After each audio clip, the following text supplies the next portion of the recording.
Magsabaw ako guys ng laman ng tangigi mga guys. Ayan ang tangigi yan guys.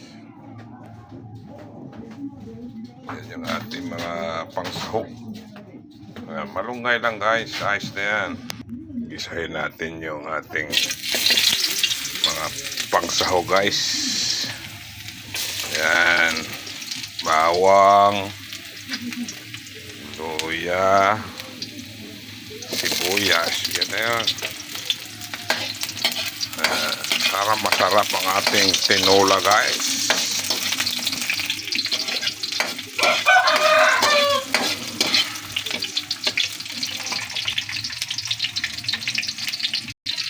Lagyan natin ng kamatis.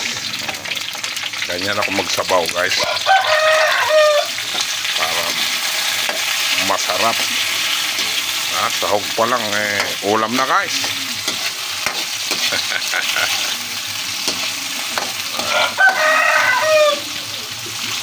Yan ang ating sahog.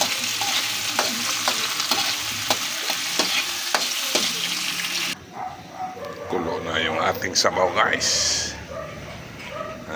Lagay na natin itong ating pampalasa. Ayan.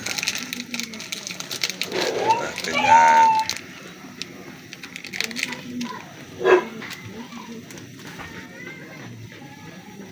At saka ang pinaka-importanting pampalasa guys, pangpasarap, asin. Yan.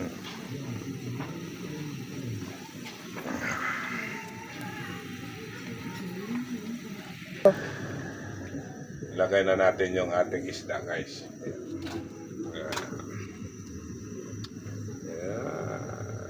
Ang ating sabaw. Yung ating buntis, ang ating bagong panganak. Lutuan natin ng sabaw para maraming gatas sa kanyang didi. Mamaya na natin ilagay yung malunggay guys pagka luto na yung isda. Durugin natin yung kamatis guys para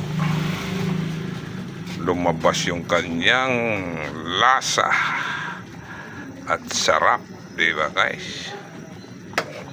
Yummy yan. Malunggay lang yan guys. Ang katapat niyan mamaya.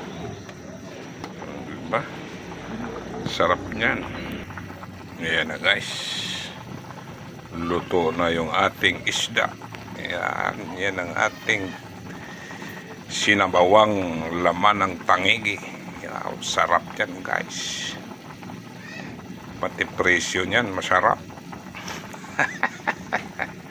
Lagay na natin yung ating malunggay guys. Ito yung pangdiin dyan sa ating tinola. O yan. Ito yung magdadala ng sustansyang marami. Marami sustansya ito guys, malunggay. Hindi nawawala ito sa mga sinabaw.